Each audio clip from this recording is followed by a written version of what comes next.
The temptation is that in fact maybe we even go higher from here, but let's see about that. For the time being, the official rates are in. The Nifty opens up, gap up, or yet another record high on the Nifty. The Nifty Bank as well up close to around 150 points. So pattern there as the opening came in, there was some program selling that we saw both on the Nifty as well as on the Nifty Bank itself, which is a big gainer from the Nifty.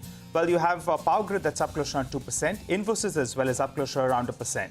On the flip side, Bajaj Auto and Hindalco, both of them are losing out in trade. But the big stocks that you need to be focused on is the AMC companies. They are happy with what the SEBI chief had to say. The TER, maybe some rationalization out there. So that's why HDFC, AMC is flying away. Nippon Life India is flying away as well. And on the flip side, MCX renewed the contract with 63 Moons at 125 crores per quarter for their software, smacked down 10%. Remark. Well, so MCX is the top F&O loser in the morning in terms of volumes and in terms of price. And the top F&O gainer today is HDFC AMC, which we spoke about. But the others include Nippon Life. That's higher by close to about 3% in trade. You've got some green on the screen when it comes to TD Power. As Vivek and Nimesh were saying, that even though the promoters want to exit, the demand is very strong, in the secondary market. So the block deal is going to get lapped up. And TD Power has opened with a gain of close to about 1.5 to 2%. On the losing side, Tata Communication has opened with a cut of 4%. This is after the company made a big acquisition of a CPaaS company. The street is worried that this acquisition is going to dilute the margins of Tata Communication. Remember, even last year's acquisition of Switch that the company did was margin dilutive, and this is further going to put pressure. Credit Access Grameen, where the promoters are looking to sell 5 to 6% stake, has opened with a cut of 2.5%. Aurobindo Pharma, there was news about a Form 483. Eicher has seen some profit booking. Earlier in the week, remember, it had rallied on news about the delisting. Yesterday was the board meeting. Share swap ratio announced, and the stock is down close to about 3.5%. Some cuts seen on Voltas, opening in the red. You've also got green on the screen when it comes to BPCL. But all in all, good opening, right? Building on the strength, 100 points higher in the cash market on the Nifty. Sensex up close to about 400 points. Advanced decline ratio is looking good. 5 stocks in the green right now, for 1 in the red. It's a crazy market, right? You've got large blocks coming, but instead of stocks opening at a big discount or anything, I mean, stocks actually open higher. It's just that kind of market. And it's also that kind of a market where we're not talking about what's happening in Asia, right? Since morning, we've hardly, taken a check on Asia because Indian markets have so much momentum that irrespective of what's happening in the Asian screen, it matters, of course. But it's not the sole driver. It's 2021 again. So who cares what's happening in the US and Asia, etc. But, when you get too much on that side, one side, I mean, you got to pull back a little bit mentally. Just a couple of names, Nigel, and throw it to you. So HDFC AMC, look at that. I mean, HDFC AMC is up 9%. It's got huge volumes. I mean, it's right there on the top of the sort of board there, 2,225 on HDFC AMC, and I think there are some blocks, etc. Maybe we'll put that out. Manappuram is, the recent low was 120 around there, but it's rallied now about to 133. We've got Suzlon, which is coming up with very large volumes. It's crossed nearing 16 rupees now, actually middle of 15 and 16. Power Grid is up about 2.6. 63 Moons we mentioned. Nippon India is coming up a little bit, UTI, AMC, but those are in the 3 and 4% range, but picking up for sure. And you got Nucleus, which is up about, I think about 1.5% as well. So this is, the gainers list out there. Big volumes on Adani Transmission as well. I mean, actually huge volumes. It's a 3% cut on Adani Transmission. I think we're at about, 797 or so. On that one. Ease My Trip is another one. Credit Access is down, and I think there was that block on Credit Access as well. 3% lower, 1287, 1288 on Credit Access. Yeah, I just wanted to point out that Adani Transmission, large trade, 40 lakh shares odd have changed hands. Also, keep an eye out on Suzlon. That's up close to around 5%. You have ICICI Security as well. They have come out with a buy rating, and they have a target price of around 22 rupees. So that explains why massive volumes stock up close to around 6% odd. But Mir Bora joins us in the studio. Hi, Mir. It's a rainy morning. Yeah, rainy but a happy morning. Yeah, that's good. And the markets and are you making made it here. So. And the markets are making fresh all-time highs, and obviously portfolios are feeling good as well. But Mihir, what do you think about the headline index from here on? Before we discuss about various themes, Given that we're at around 19,000, we could easily do another 5% from here. But do you think in the next, say, 12 to 18 months or the upside on the headline index could be capped, given the valuations, given that we're getting into an election year, the Fed, I'm unsure what they're going to do next. So given all of that, do you think upside on the Nifty could be capped? It may be capped, but it's still a healthy, outlook in the sense that the index has actually done nothing almost for 15, 18 months, right? And earnings in the meantime have grown by 15, 17%. Expectations are another 15% growth for the next couple of years. So given that we expect good earnings growth for the Nifty as a whole, and valuations are at a little above long-term averages, about 19 times on a forward basis. Yes. Remember in 2022, early 2022, we were trading at almost 23, 24 times on a forward basis. Now we are down to almost 19 times. So valuations have time corrected. The large indices have time corrected. Probably a little bit froth on the small cap and mid cap front, but nothing to worry about. So I would expect normal, when we say 10 to 12% kind of returns from the large cap indices. Okay. What are you doing, Mir? That's what we want to know. What exactly? What is the new thing you're doing? Or are you happy sitting on what you have, what you own, and that's doing just fine? Trying to pick stocks, obviously, that's what you need to do. But in general, the broad theme that we've discussed many times, that the domestic sector is definitely doing much better than the global. Plus the government-linked segments like infrastructure, road building, railways, defense is working. I think the big call that one needs to take is what happens in China. Whether China comes up with another big stimulus, which can potentially impact metals and global growth. But apart from that, I don't see too many risk factors to the domestic theme. The exporters like IT, etc., we're still underweight. But the way US is not going into a recession, I would say, it also may be an attractive bet at some point in time. But we would wait to see the hiring numbers and some big announcements for order wins, etc., for some of the large companies. When one looks at blocks data and what HNIs, etc., are doing, I mean, you're an institutional investor. What one is sensing is that people are willing to go down the market cap curve to look for that extra sort of delta, extra that's the juice. Frothy part of the market now. Yeah, but so what do you make of it? I mean, is it is it going to be? And we're seeing good, credible names. I mean, in lots of these sort of smaller companies, small caps is passé, it's micro caps now. Your sense? So we're sticking to mid and large mostly. Small caps, we have probably about 10% exposure in some of the funds, 5 to 10%, not much. And in the blocks, probably we participate in 1 or 2 out of 10. So it's not like we're participating in everything. We're still being choosy about valuations. But do you know why these promoters, investors are just checking out right now, selling so extensively? Is it just opportunistic? And then shouldn't it make investors wary, right? That they don't have the confidence to stay put at these levels? See, some of them are known exits because a lot of the PE and VC funds which invested 3 to 7 years ago, they have a shelf life. They have a shelf life. They have to exit. And for most of the consumer tech, the ones that got listed about a year and a half ago, we knew that these blocks are going to come after 1.5 years. So that's not a surprise. Yeah. Promoter selling is there, but I don't think it's at alarming or extraordinary levels. So I think at some level, promoters will want to buy a bungalow in Luton's or something like that. All right. Miran, on the positive front, we'll say the depth of the market as well has improved, right? The kind of selling that we're seeing is getting absorbed. I mean, I think your phone must be buzzing non-stop with the kind of large trades we're seeing, and a lot of them taking place even in the pre-market, which is safer. Yeah. There's no scope of slippage. I wanted to ask you about this power theme. It's come back, and it's come back in style.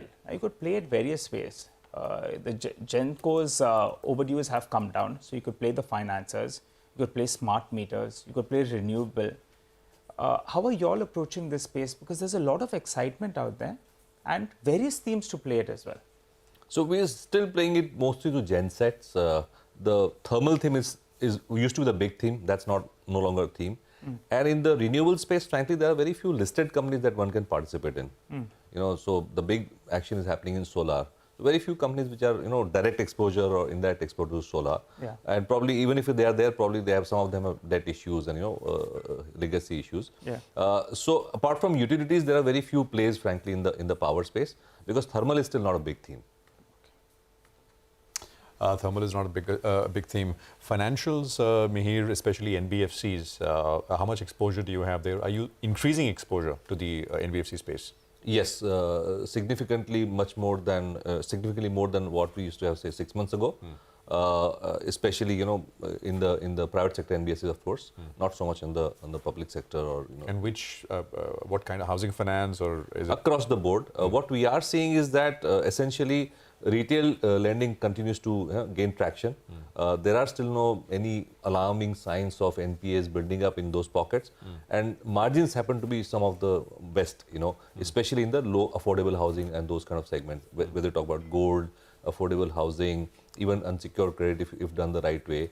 Some of the fintechs are now actually plays on retail lending. So those kind of themes are still building up. I think there is a bit of a penetration story here, and the trigger for us to increase exposure to NBFCs was basically the drop in funding cost, or at least the worst of the tightening behind us. Is it a call on scale? Because I mean, say for example, for an HDFC Bank to go from whatever 15-20 lakh crores to 40 lakh crore book is going to be harder as compared to Bajaj Finance to go from 4-5 lakhs to 10 lakhs. I mean, is that the call, or is it purely tactical rates coming off so NBFCs benefit more? I think it's more. I think we have given up trying to predict the end of the growth for the larger banks, because I think some of the banks have continued to grow. Because even a year back, the call years, was why go down the curve, because large banks are available at decent valuations. Correct. But then the valuation differential became quite sharp because private sector banks did quite well and NBFCs were almost available at one-time book. Even the private sector NBFCs were available at one-time book. So there was a bit of a valuation catch-up in any case, and plus the funding cost trigger. By the way, HDFC AMC is now up 10% right now. So it's getting very close to its 52-week high. I think the 52-week high on HDFC AMC is 2,314, hit on 20th of December of last year. And the stock currently is at 2250, so about 65 points away, 3% away on HDFC AMC. Look at that move on the stock. Do you think the regulatory overhang on the AMC companies may now be behind, given what the developments over the last 2 days, that even if we get the second TER, a new proposal based on the second proposal that comes through, it's not going to be as stringent as what the market was fearing? So do you think the worst of the regulatory headwind from AMCs is behind and stocks are attractive? Hopefully, because the... But you're not convinced, you're saying hopefully. Hopefully, because regulatory, we need to wait for the final draft in any case. But valuations in this space had been beaten down. Some of the other capital market linked stories were also beaten down. For example, some of the brokerages, AMCs, they're all trading at much cheaper valuations than what they used to trade about a year and a half ago. So there is a bit of a value play too here. So you would buy right now? Would you recommend adding on to positions, buying? Yeah, in the sense, if it's a value buy, why not? Yeah. What about how you're approaching this financialization themes? AMCs we discussed. There are exchanges out there. BSE suddenly it appears it's coming back into the limelight. After a while, doing the right things, getting some bit of regulatory support as well. You have MCX that unfortunately they have promised, but they have not been able to deliver, and that's been a big negative because the street was factoring that. And you have the unlisted NSE. You have depositories too. Depositories as well. So yeah, so how would you play this? Financialization of savings or the stock markets as well, how do you play it? That's a theme that has to secularly grow, frankly speaking. And I mean, you can pick and choose whether you want to be in an AMC or a brokerage or a depository. We have some exposure, not very high. So far, most of the, because as an insurance company, there are limitations on sector exposure. So banking itself and NBFC itself becomes so big that, to add other financials becomes a bit of a sectoral constraint. Correct. What else, Mihir? I mean, any smaller sector where you think, it's still, lesser valued than it should be, where there is opportunity, in the mid-cap and large-cap space where you're comfortable? Sure. So construction capital goods continue to surprise on the upside. I heard you say construction, but you're talking about road contractors or? No, even buildings. Even the private sector capex in buildings, real estate. When I talk about buildings, I talk about office complexes as well as industrial buildings, hotels, hospitals is a big space. A lot of action happening from the government side in hospitals. If you look at some of the companies, they've got huge, because government has announced a lot of aims, etc. And a lot of work is happening in buildings. So I would say roads, buildings, infrastructure, that's one. And they stick with, because there are lots, that space is... It's all mid caps. It's all mid and small caps. So you have to really pick and choose there. So without naming names, I'll name names. There's KNR and there is, it's a long line of companies. You're talking about those kind of companies? So if you look at the quality so far filter, in our list, there are probably 3 or 4, frankly, which pass the quality test, I would say. And then the surprising part, or the positive surprise over the last few quarters, has been you don't see big bang project announcements. There's no major steel plant announced or fertilizer plant announced. But still, private sector capex is picking up, which means it's the small units which are setting up capacities across sectors, whether it's pharma or electronics or textiles, ethanol, sugar, a lot of things happening in the MSME segment, which is adding up to all this capital expenditure. So cap goods also, I think, continues to surprise on the positive side. We had the management of Thermax joining us, exactly making the point that you're making, that's the it's not lumpy. Yes, it's not smaller lumpy, orders, but which also makes it much more sustainable, hopefully. Absolutely. By the way, NBFCs are on fire today. Indiabulls Housing Finance 4.3% up, M&M Financial 4% up, Manappuram, Max Financial go down the curve as well. You're seeing some big moves in very large volumes. On the losing side, Tata Communication has trimmed some of its losses. It was down close to about 5%, is now down, I think, 1.7% for Tata Communication as well. Revenue boost, but there will be some slip coming through on the margin front. Mihir, what about pharmaceutical? There was a lot of interest in pharma when the index was close to its 52-week low. It had started rebounding. In fact, it was the first sector to lead the rally.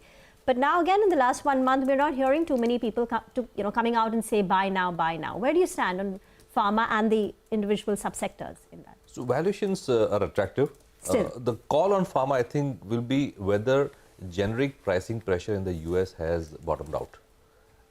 And if that happens, then there can be a big re-rating of the sector. I guess why pharma is probably not in the limelight over the last few weeks is because there's so much action happening elsewhere. Outside. You may want to, thank you very much for joining us, but you may want to listen into the next conversation we have. We have, the Minister of State for IT and Electronics joining us, Rajiv Chandrasekhar. And, some of the stuff that you were talking about, manufacturing, capital goods, construction, I think sort of plays right there. Now, one of the big fundamental drivers for the optimism around India is basically the government of India thrust, asking companies to make in India, basically getting global companies to manufacture and set up manufacturing bases and factories in the country. And this has, of course, got huge multiplier effect on the economy. From PLIs to semiconductors to, large global corporations like Apple announcing aggressive expansion plans. Hopefully, it seems to be all coming together. We have Rajiv Chandrasekhar, Minister of State for IT and Electronics, joining us. He's, of course, spearheading many of these initiatives. Rajiv, good morning. Great to have you with us here. Thank you very much for your time. Prashant, this side. I just want to start with, the PLI schemes. And I want to actually focus our conversation on these three areas. One is, of course, PLIs. The second is semiconductors. And the third, of course, is what's happening with Apple, the largest company in the world, and what they've stated, which is having 25% of manufacturing out of the country. But let's just start with PLIs. Big program. Being run consistently for the last few years since it's been announced. By when, Rajiv, do you think we'll start to see the benefits of PLI coming through in FDI numbers? Like what we saw back in the 90s with China. That's basically going to be the big thing when that starts to happen. Or are you starting to see signs of it already? Go on. Oh, absolutely. I think the signs are there for those who are looking. And certainly these plants that have come up today, we have large world-class plants that have come up in Tamil Nadu, in Karnataka, in Noida, in other parts of the country. And certainly there is, in my opinion, we have reached a stage or inflection point almost, where there is critical mass around electronics manufacture, specifically currently in the smartphone segment. And that is creating jobs, that's caused investments to come in.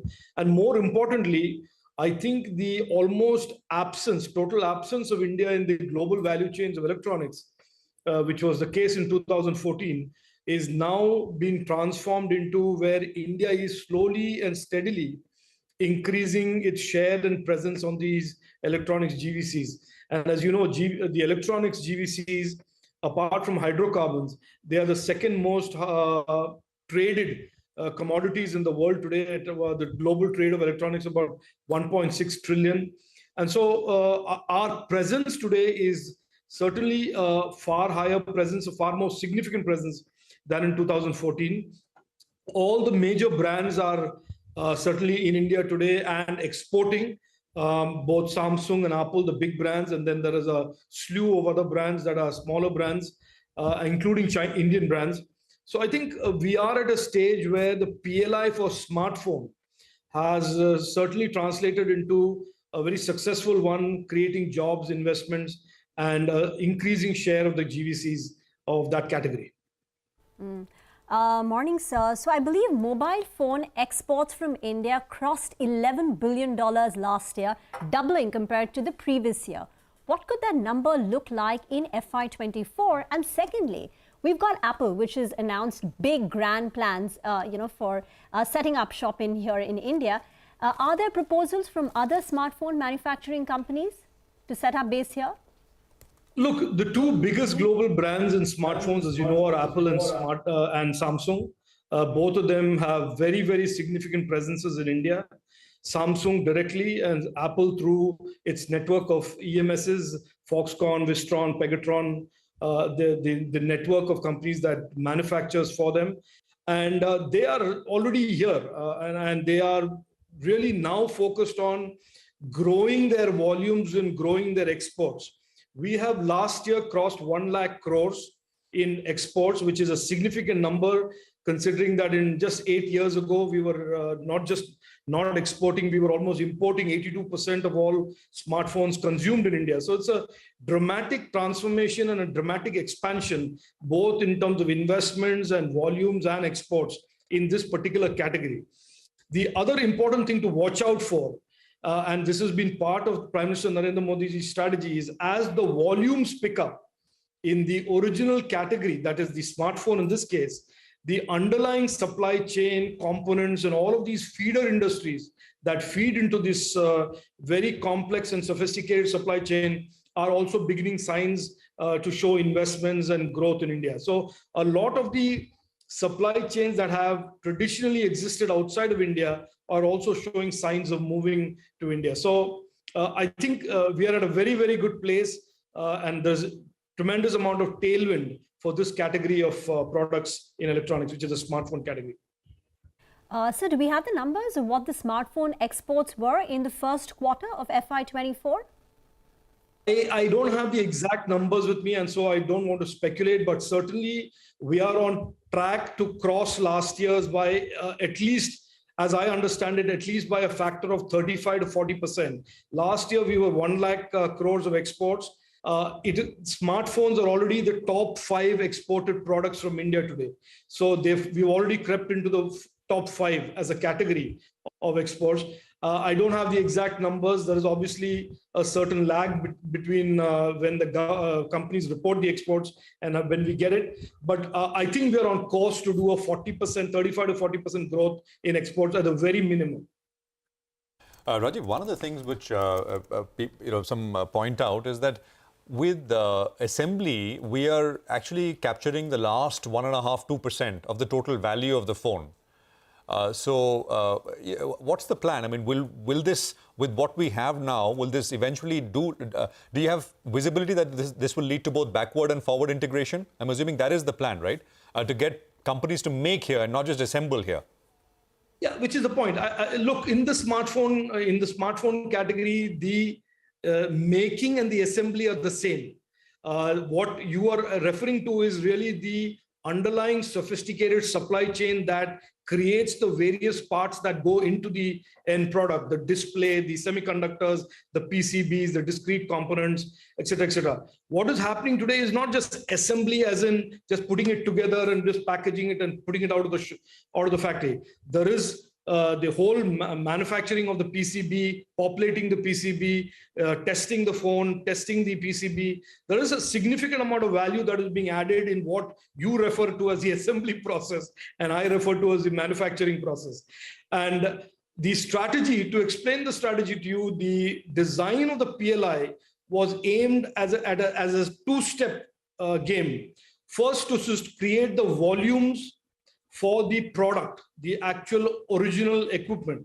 And then as the volumes reach a critical scale, that creates an incentive for the supply chain, the components ecosystem, also to relocate, to invest and manufacture in India to supply this.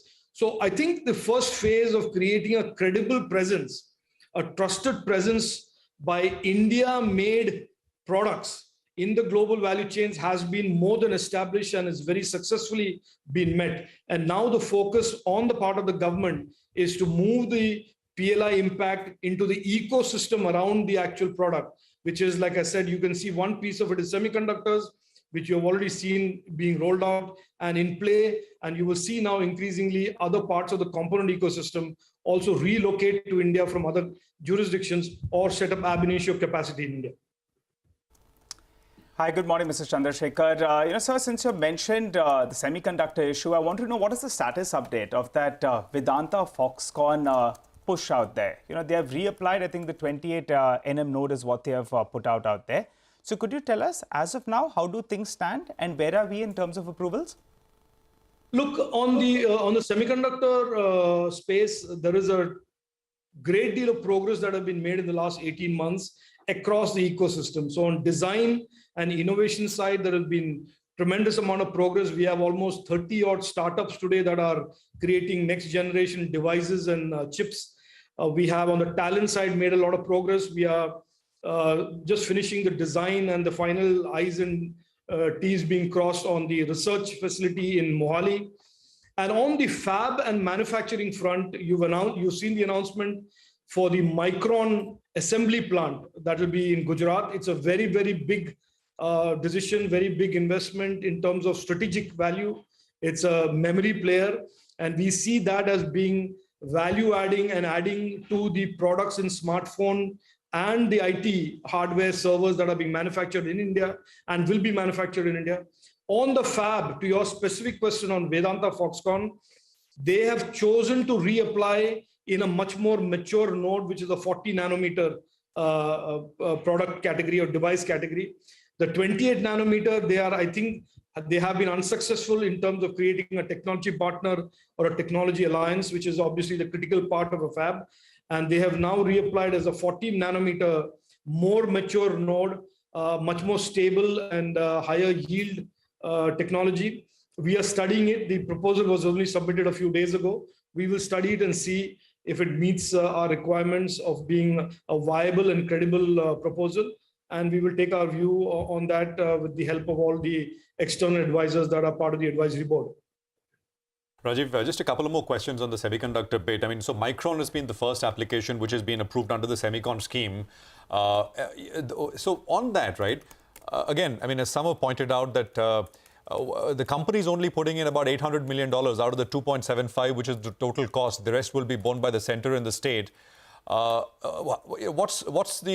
What's the plan? I mean, of course, the government had laid out a $10 billion incentive plan, and I'm assuming that is precisely for this kind of thing. Is the intention that once companies make here, there is the demonstration effect as well? It attracts more companies to come. So you got to give that initial thrust? Go on. Oh, absolutely right. You are absolutely right. For the last 74 years, India has really not had any presence in the semiconductor space. We are currently in an extremely competitive environment with the US CHIPS Act, the Europeans with their CHIP Act, the Japanese with their aggressive incentive programs to attract semiconductor investments. So we are operating in a global environment where there is a lot of competition to attract these types of investments. And therefore, the government of India in December 2021 came up with this proposal where 50% of the capital investment made will be supported by a capital grant from the government of India. And Micron, which is certainly one of the biggest names in the memory space. And as you know, in any device today, any electronics device, it is really logic and the memories that constitute the silicon, the semiconductor population. So I think in that sense, it is a very important strategic investment for us. We believe that this investment will, in a sense, catalyze the ecosystem for manufacturing, packaging, testing, and verification going forward. And I must point out to you one thing for those who probably haven't understood this or picked this up, that packaging is about as critical to drive performance and innovation in future products and devices as much as semiconductor manufacturing. So semiconductor packaging is also a force multiplier for performance. And so therefore innovation and packaging around innovation around packaging is also a very critical element of the ecosystem that is being built today in India. So just, one more point about that December 21, the semiconductor program that the government had laid out. It didn't really take off, right? Vedanta Foxconn didn't find the technical partner. ISMC partner was acquired by Intel. IGSS, which was one of the applicants, I don't think they met the requirements that the government had in mind. And then you all came out with another program. As you pointed out, this space right now is very competitive with the CHIP Acts in US and EU. So what's the government doing on that front?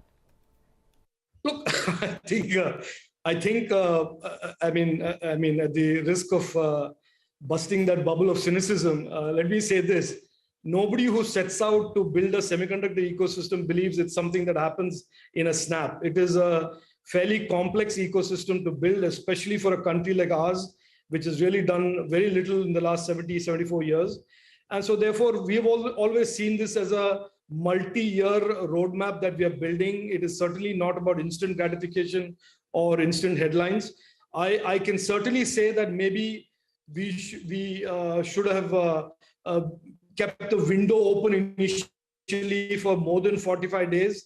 That was maybe a tactical mistake that we made. And so the first round of proposals was certainly proposals that were, for example, the IGSS proposal did not cut muster with our technical advisory group.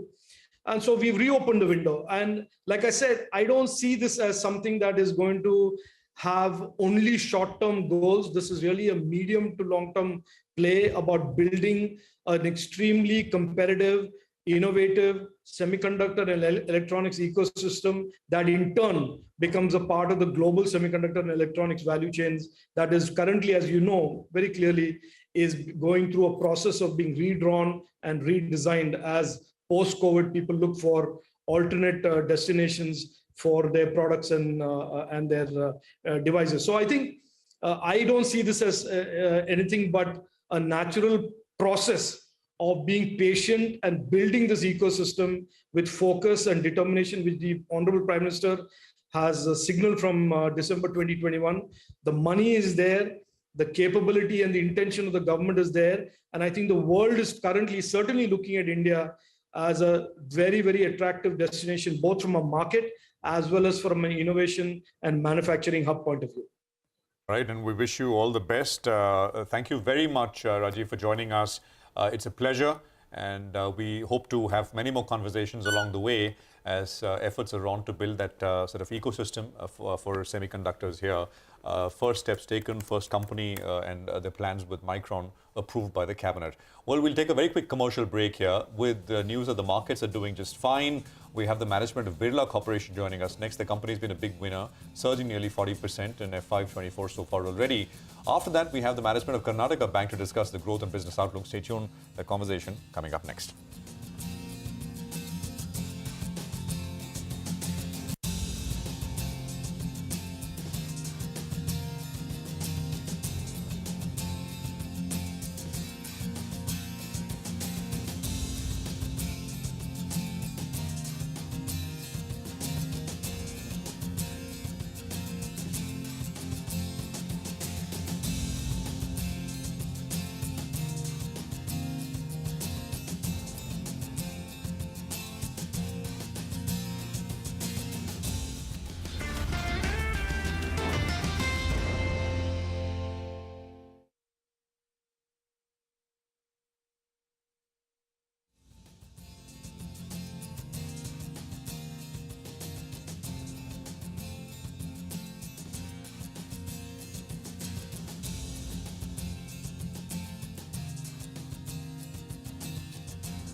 Well, time for our first corporate on the show, Birla Corp. That's one of the big winners this year. Stock has surged nearly around 40% in trade. in FY24 so far. I mean, only a quarter in there. To understand how are things shaping up, Mr. Sandeep Ghosh, the Managing Director as well as Chief Executive Officer of the company, joins us on the show. Hi, good morning, sir. Thanks so much for joining in. Well, your stock price has been rocketing, and clearly there's a lot of interest for a large-sized company like yours on an EV per ton. Well, you're still trading pretty attractive at around $80 per ton. Want to understand a couple of aspects. First, on the demand front. Reports indicate that demand has been quite strong. So could you tell us what was industry growth, demand growth like in the first quarter? And also, how much better have you all grown in comparison to the industry? Go ahead, sir.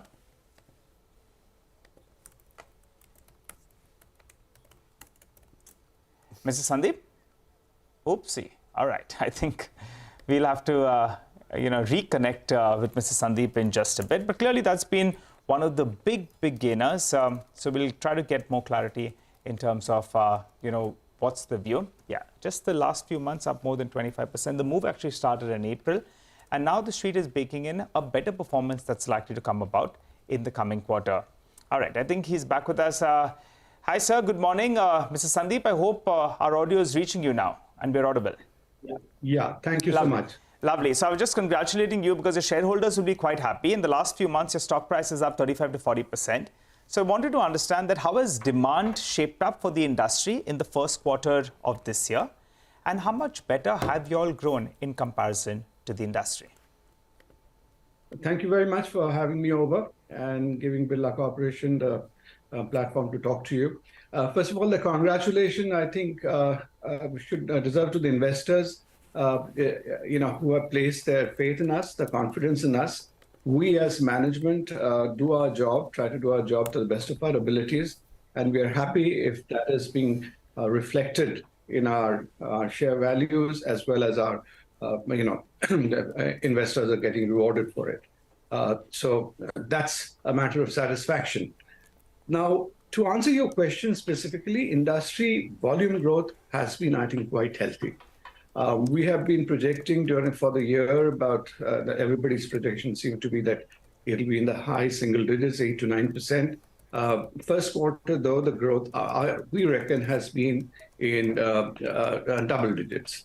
And we have kind of grown at par or thereabouts the market. You see, we are not really having a huge capacity expansion. So we'll be happy to grow with the market or marginally ahead of it. And that's what we are doing.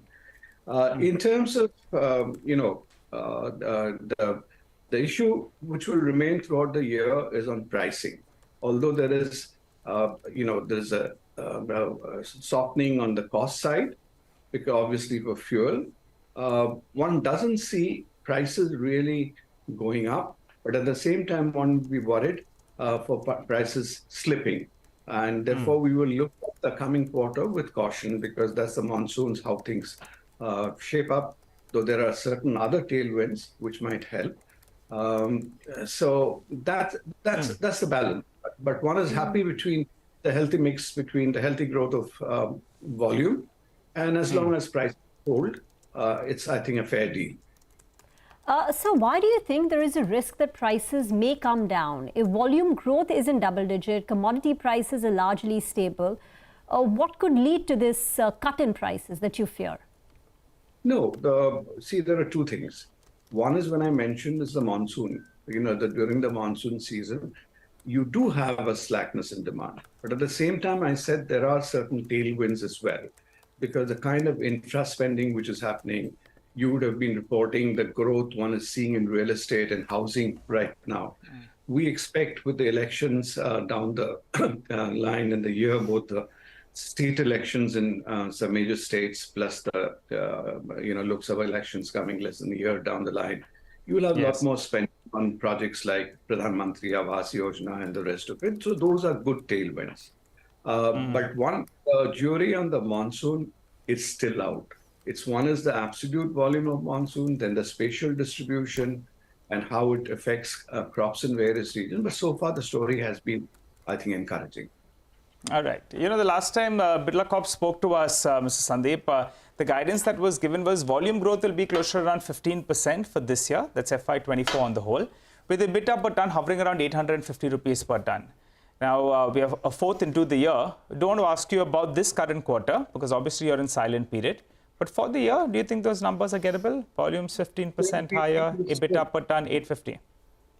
We kind of stick to those guidance because you see our volume growth mainly will come from our new commissioning of the Mukutban assets, which is near Nagpur, new plant. And the ramping up is going on well, and it's going according to plan or maybe a little ahead of our expectations.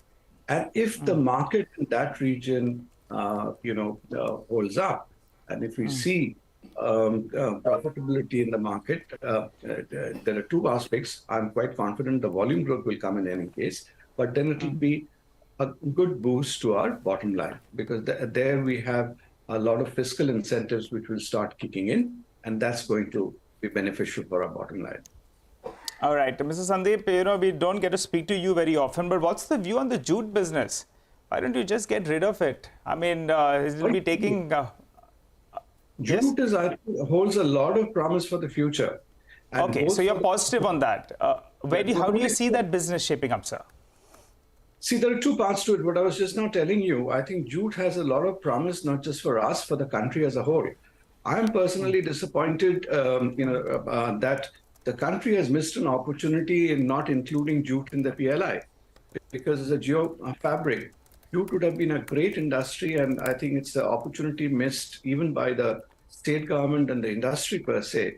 That would have been a fantastic opportunity to turn around that industry because today the demand for geofabric and eco-friendly fabric across the world, it is just booming. And unless we change our technology here, innovate, produce better designs, new kind of products, we really will be missing the bus in the international market. So there is a huge opportunity there, and there is so much individual people can do. As far as we are concerned, we are making our small steps in that direction. Our jute exports of value-added products has increased, and we are expanding in that market. We're trying to find niches like coffee beans is one product where jute is used exclusively. So we are going into international markets in Latin America, in Asia, East Asia, where jute is being used. We are going in for shopping bags of high-end supermarket chains and people who are moving into that. But that's, as I was saying, that there is so much we can do as individual because it's not been a very profitable industry. But I think it has promise, and it would be both a fallacy or a mistake for a company to shed it, as well as I think we'd be doing a disservice to the national cause if a company like ours, which has been 100 years in this business, were to shed it just because it's maybe too small in the scheme of things. But to add to it, gives us a healthy bottom line for the size of his business. Got it. Absolutely. I take that point, sir. And well put. Thank you very much for joining us. Good speaking with you here on CNBC TV18. Thanks indeed. Well, I just want to quickly highlight, look at Nippon India. That stock, I mean, it was almost as if for the first 10 minutes of trade when we opened, it kind of forgot about the fact that there is perhaps some potential relief on TER regulation. And then it woke up. It's up 14%. It's basically surpassed. It's kind of a late reaction, a later reaction, I should say, but 14% on Nippon India at the high, not quite at the high point of the day, but pretty close. HDFC AMC, of course, is the other one, which is up about 12%. UTI AMC is the other one, right? I mean, these stocks were, when they started 1.5%, 2.5%, 3% higher.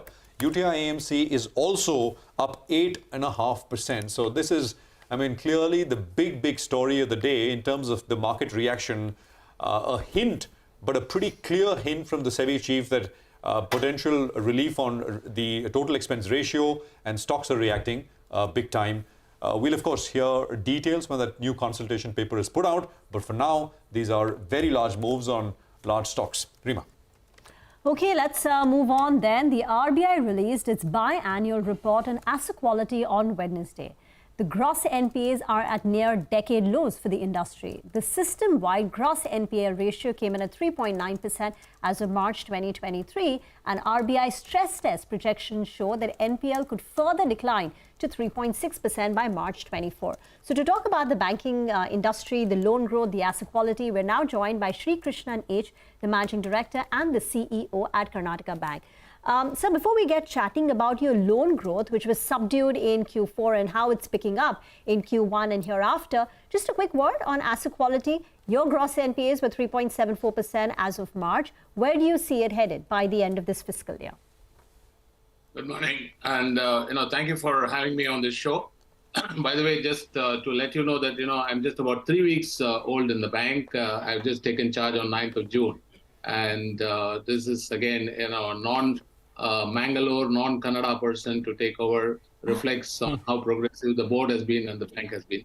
So just to kind of, it's not a disclaimer, but I just want to let you know that, we do have our results coming up, which is the Q1 results, same time next month when I'll be, happy to be on the show to talk about the results. But in a short, kind of an answer to what you asked, yes, the loan growth and the whole bank has been more traditional, and it has been subdued in terms of the growth compared to the market, and which is why there is a new management team that has been put in place.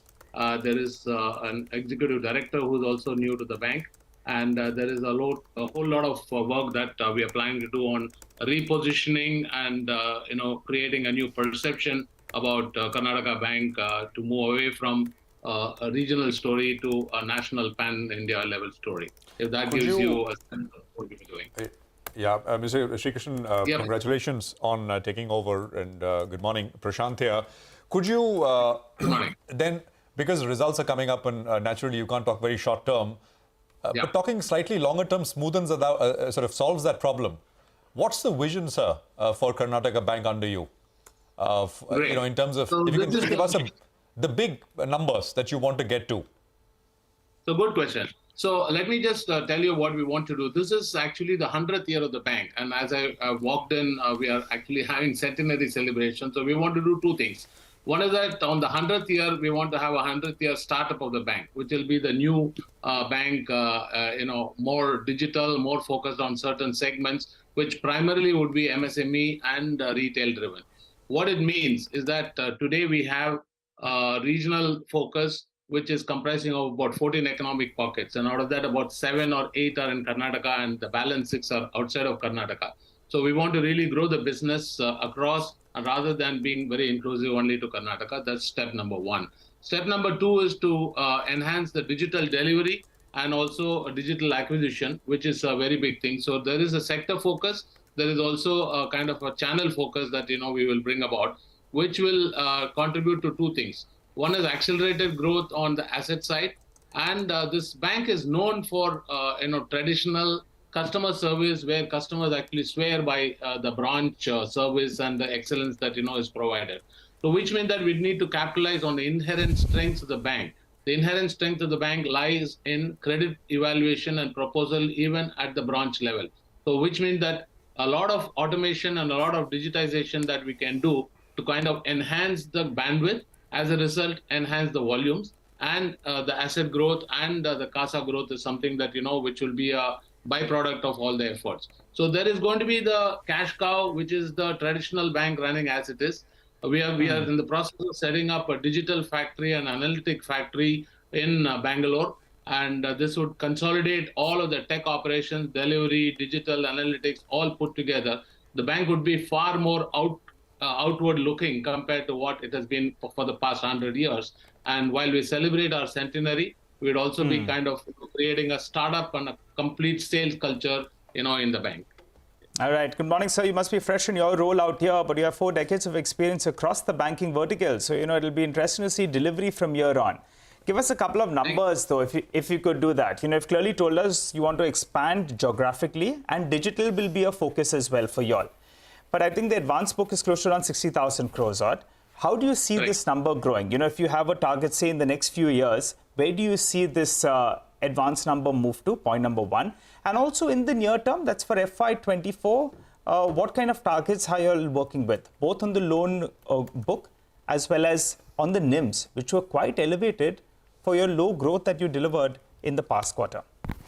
Yeah. So two things. One is that, the asset growth, because of this effort that, we've just embarked upon, we would believe that, between MSME, retail, and a whole lot of other gold and agri loans, and that's one thing that I didn't talk about, because the bank has also got lots of strength on the agri. We have over 100 AFOs in the market. And this basically would result in anywhere in the next 3 years crossing the 100,000 crore mark, which is for sure. That is one. And that's a very healthy gain. The second is that we need to be supported with some very good metrics on the liability side.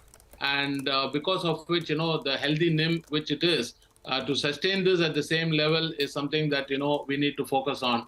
And over the last 2-3 quarters, I think, there is a significant improvement in the NIM.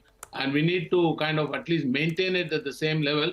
We are growing with the market, but not necessarily exceeding the market. And that's, I think, the fundamental change that we want to bring about, to say that there are those pockets where we can exceed the market in terms of the growth. So which will reflect on the numbers, both the asset as well as the overall balance sheet number. If that kind of gives you a sense of where we are. No, but the NIMs, could you, just the final question before we let you go, the NIMs margin, I mean, a guidance, if you could give us a broad band. Last reported number is around 3.87%. So what do you think it should stabilize at, given the, yeah, go ahead. That was a little bit of an aberration because of certain, clear pricing decisions that were taken in the last quarter. That was even before, I had come in. But on a steady state basis, we would, think that, the NIM would settle between anywhere, because, as you're aware, the cost of deposits is always a challenge. And, that is something which is going to be, putting an impact on not only us, but all the banks. And so anywhere, a healthy 3.5 to 3.7 is what we would want to maintain. And I think we're quite confident on that. We'll have to leave it there. Thank you very much for joining in. Wish you all the very best, in Karnataka Bank's century innings of 2.0. And we'll get chatting when you report your Q1 numbers. We'll slip into a break on that note. On the other side, we'll come back and talk technicals. Mitesh Thakkar will join in.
Okay, welcome back. 115 points on the Nifty. We're at 19,000 and almost 19,100 for all practical purposes. Mitesh is with us with a quick view of the 45 minutes or an hour of trading that we've had and his fresh recommendations. Mitesh, morning again. I think the trading has been very positive. Both the Nifty and the Bank Nifty look good. On the stock side, I think the housing finance companies have been doing very well, and we've earlier had buy calls on LIC Housing Finance. I think the India Bull's Housing Finance stock is also picking up very nicely. It's doing a good breakout. So buy here with the stop at 117 for targets of 128. And the other one is Infosys, which is open with a gap up there. That's a buy with the stop at about levels of 1300 for targets of 1380. Okay, thanks very much, Mitesh. Appreciate you joining in with that.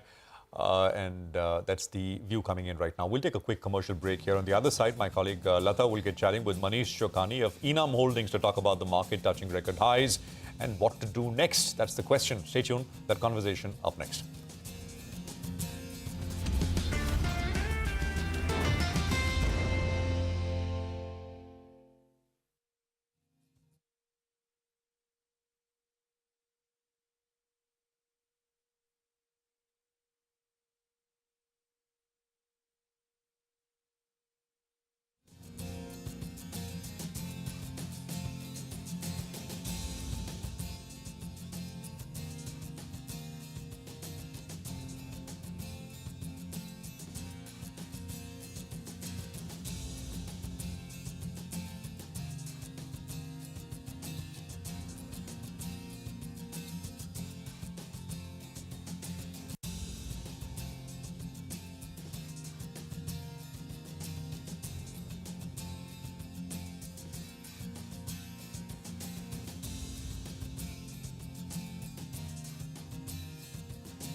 Welcome to Market Masters. Of course, we have to have a Market Master because the Nifty regained its all-time high earlier this week and is shooting to new highs as we speak. Now, this feat is hardly surprising, what with the Indian economy chugging along as the fastest growing economy in the world, fastest growing large economy. Yet the new highs are coming at a time when the Fed, the ECB and the Bank of England look determined to slow down their respective economies. So should one be wary of the Nifty climbing at a fast clip from here on? Are there dangers of a sharp fall later this year as a result of the global rate hikes? Can Indian equities rally or at least outperform even if the world slows? What are the best sectors and stocks to bet on here on? I have with me undoubtedly a market master, Manish Chokhani, Director, M&M Holdings. Sir, well, that is a very small description of a person who knows so much about markets. Manish, good morning and thank you very much indeed for joining us, even as the Nifty is hitting new highs. But let me zoom out and ask you to parse the global economy for us. We saw the US GDP data getting upgraded, which means there could be even more pressing of the brakes by the global central banks. So does the latter part of 23 look challenging? Good morning, Lata. Thanks for having me. You've given a very tough job to me with the amount of stuff you've laid out there. I'll do my best to try and put some things together. So taking the first question head on, I think the context for all investors is to understand that there is really a change of leadership going on in the world, where the developed world has become old because of demographics, and they've become highly indebted because of the amount of debt that they've put onto themselves. And with the enormous amount of money printing which has been going on since 2008, and then just accelerated in this COVID crisis by just printing more and more. And that is showing up as something which is leading to inflation, because in real terms, their consumption basket hasn't gone up. So they've taken world GDP from, say, $80 trillion GDP to in excess of $100 trillion GDP. But all you're doing is you're paying 25-30% more for the cars you buy, or for the Starbucks coffee you have, or the hotel rooms you pay. Actually, it's a lot more than that. And that inflation isn't going away in a hurry. And like with most politicians, they want to keep kicking the can down the road. And the world's given a free pass to the Western world, because they have the reserve currency in the United States, the hard currencies in UK or Japan, and the European zone. So they've all been printing money freely until a time comes when this regime changes. As you're seeing with the steps being taken already with the triad of Saudi, China, and Russia on one side, and BRICS forming its other formation on the other side. So it's a game which will play out over the next few years. It's not something imminent in the next 6 months or 1 year, but you have to be cognizant of that. In that same vein, the leadership of world equity markets also will change, because when you look at market statistics, you'll still find this year that the Nasdaq has performed 25-30% higher. In fact, the CAC and the DAX, which is France and Germany, have also been up by a similar magnitude, as has Japan. So the countries which are actually not performing and going down, the money seems to be now finding its way to inflate the stock market values up over there. Yeah. And this to me seems like end stage, because the leadership is very, very narrow. As you see, Nasdaq, there are 7 or 8 companies holding the Nasdaq up. And profit numbers are at all-time highs. So they can only trend down from here as the interest hikes start biting into them and consumption starts slowing down. And on the other hand, you have India, which is coming off a low base, where the profit expansion is still starting out. And we went from a low of 2.5-3% of GDP to 4.5% of GDP as a profit number. But remember, we peaked at 7.5% in the first decade of this century. So we have a lot of headroom to run. Let me pause on that, and we'll take more questions as we go along. Okay, well, I'll let you develop on that, because if the, initially Powell said that there will be more hikes, but it will be paced out. His latest testimony is that I won't take it off the table, even consecutive hikes. So, if that were to happen, I'm just asking you to look at the near term. Should we be prepared for something cataclysmic in the, not cataclysmic, something of a serious fall in the equity markets at all? So look, if world equity markets are very well connected, so I can't say that if the world falls, India will not suffer. But having said that, India has all the characteristics to emerge as a leader. If you look at our PE multiples, I know people talk a lot about our market being expensive, but if you can try and pull out a chart of the last maybe 8-9 years, you'll find India's PE multiple has just kept going higher and higher and higher every year, almost like a mid cap, which which is going to emerge as a large cap, because pretty much everyone in the world now knows this will become the 3rd largest economy in the world. You have to have an India allocation in your portfolios. A lot of people are still underweight India. A lot of fund managers, don't even know where the country is, because they were so obsessed with their own countries, or indeed only China. So this China plus one is not just happening on the manufacturing and supply chain side, it's also happening on the asset allocator side. And a wall of money is kind of going to be headed our way. And I think, will be staggered with it. But naturally, if your home market's in trouble, I think people will pause, take breath, and then reassess and come back. But I would use that, and I think the whole world is waiting for that buying opportunity that if India corrects, Yes. everyone wants to get in. And which is why this market just refuses to give up. Okay. So sure, there will be hiccups along the way, but I don't think there's anything cataclysmic, as you termed it, for India. I get if at all there is a dip here, I would encourage everyone to use this as a chance to get invested into India. Let me use that wall of money that you mentioned. From 1990 to 2007, China had that demographic bulge, the demographic dividend. And the wall of money they got, both FPI and FDI, FDI mostly. Now we are at the cusp of that demographic bulge, in fact, already there. So can you elaborate more on this wall of money? Are we going to see it both in FDI, FPI, and even, those GCCs, the middle office moving to India? So if you think of it, there are a lot of global trends which are actually playing into our favor, and we've done a lot of preparatory work for that. So let me first lay the scene in India for you, that if India hadn't done all the work that we've done in, for example, cleaning up our banking system, the insolvency bankruptcy code where assets can turn, putting in GST and creating a common market, putting in RERA, which allows real estate to actually then be traded with a lot more trust in the system. Also the build out of infrastructure, which the government's of course focused on roads and rails and logistics to get them moving. And the private sector has played its own hand in terms of building out the telecom infrastructure, the ports and the airports and so on, power, and all of that is actually in place for almost like a manufacturing renaissance in India. Now juxtapose that with the fact that Germany is no longer getting cheap fuel from Russia, and that used to be the manufacturing powerhouse of Europe. And similarly, USA had pretty much outsourced its manufacturing to China. Now it's been a wake-up call for both US and Europe that we need to have a lot more resilience in our supply chain and less over-dependence on one or two not-so-friendly economies. And in that vein, you saw what happened with Prime Minister Modi also when he went to US, that they're going out of their way to woo India and bring them into the fold, where we become a reliable supply chain partner. So now the advent of, say, an Apple into India creates a whole new ecosystem for electronic manufacturing, the whole EMS segment, which is taking off, the work that Tatas are doing with them and building up almost like a new Foxconn in India. It unleashes what would have happened, say, 30, 40 years ago when Maruti came to India, or when GE came to India for the software services side. So it's a whole industry building out over there. And we're getting embedded into these global supply chains. And you have the skilled young manpower, which the world lacks.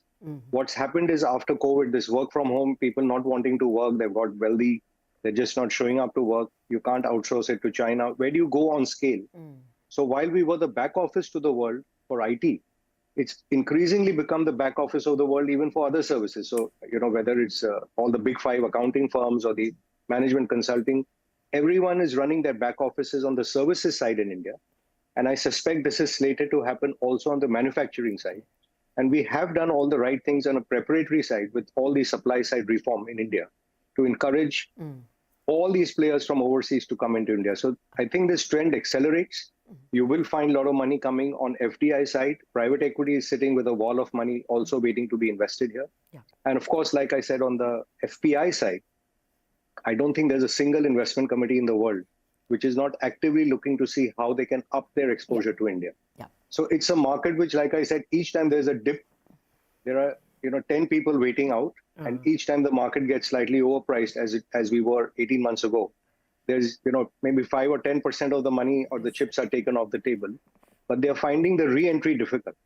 If you look back at October 21, when we were much ahead of time and we were almost at this 19,000 mark on the Nifty, FPIs I think sold something of $30 billion magnitude over the next 12 to 18 months. And now to put the last 10 billion, which has come in over the last 3 or 4 months, you're finding what's happening to the market. It's accelerating very rapidly. So that's really the land. I get, I'm sorry I'm stopping you because I've also got to play to the gallery.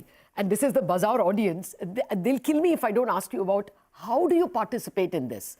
I mean, do you, for instance, solar, There is no solar company, though we are going whole hog in solar. How do you play it? Do you buy ACs? How do you, play this so many jobs coming to India? So again, let's step back once. That number one, I think as a country, we are underinvested in equities. Because if you look at your asset allocation and we save, say, $750 billion a year, while we are very excited with $2 billion a month inflow into SIPs, and it's maybe 20 billion, 24 billion a year, it's 24 on a base of 750. So it's 3-4% of incremental saving is coming into equity markets from Indian investors. So I think as a young India, where we are 27, 28 average age, the profile of equity in everyone's asset allocation has to be higher. You may pick your own companies. You should continue SIPs. No one can time the market. It is a high market. It's not by any means a cheap market where there's easy money to be made. But if you continuously keep investing into this market, which indeed a lot of young Indians are doing, I'd encourage you to get your asset allocation right, continue the systematic investment plan. Then we have to worry about, do I do it myself or do I look at sectors? By and large, the Indian fund managers are among the best in the world. I think if you look at records of people who run their funds for the last 15, 20 years, you'll find the compounding that they've done has been incredible. So there's no compelling reason for you to go out and say, let me jump in and make the money myself. If you like mid cap, you like small cap, by all means, you can buy those funds as well.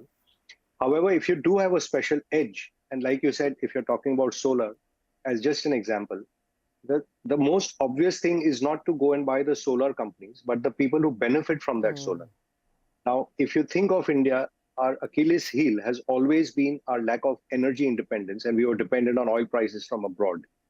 But now with the changes afoot, where India is becoming a leader in solar and we're getting our power costs down, we have still not gotten rid of all our coal, and we are very, very competitive over there as well. A lot of the large materials companies in petrochemicals or steel or cement can use their own hydrogen, which they are creating to, in fact, lower their power cost. It may not yet be green. It may be gray, it may be blue, or whatever route they're doing. But when you take that along with solar, electrolysis, and you have the battery technology coming in, we will be at green, hydrogen earlier than people expect. So with this energy transition going on, it's making the country a lot more competitive. And as the currency gets stronger and the interest rates actually remain low, it makes the manufacturing sector a lot more competitive to become a larger exporter. So when you're thinking solar, the actually spin-off and the benefit may actually come to manufacturing. It's not necessarily going into solar directly. Got that. So manufacturing. Now, the most important part will be what you're now looking at. IT companies are on the wane, and it's banking and finance, which has garnered a lot of investments. How would you play this? Is the past the prime in ITs? Do you still go whole hog in banks even at this stage? So I'm not writing off IT, and we'll talk about it in a minute. But since you asked about financials, again, like I said, just sit back and think. If we save $750 billion a year, and we are still not even putting half of it into financial assets because it's still going into real estate and gold directly, as we financialize the economy and with what's happening with GST and everyone coming into the formal economy, even now with what's happening with OCEN, even the roadside vendor, when he's starting to get credit, the payments being tracked with what you're doing with UPI or with all your use of Paytm and other stuff. So all the flows are now being tracked, and therefore the economy is getting a lot more formalized. Formalization means it's a lot more financialized. And if that 750 billion of saving, which is also now compounding at the same nominal rate of GDP at 11-12%, the inflow into financial assets is very large. Within that, the share of the better run banks, it could be largely private, but also some of the leading public sector banks, their share of that trade becomes larger. And within that, the amount of products and assets which they can now, array in front of consumers is again mind-boggling. So you've gone from the typical housing loan to the consumer durable loan to then your unsecured loans. Also what they're doing on the corporate lending side. They also own actually all the insurance companies and the mutual funds. So the whole array of what I call financial sector is available to you. And remember, our largest bank, even after the HDFC and HDFC Bank merger, is going to be what, $160, $170 billion in a $4 trillion economy. It's a very, very tiny bank by global standards. The next straight SBI is going to be less than half of that market cap, which is our largest bank. So there's so much headroom. If you just sit and think, where does this go 10 years from here? You'll be actually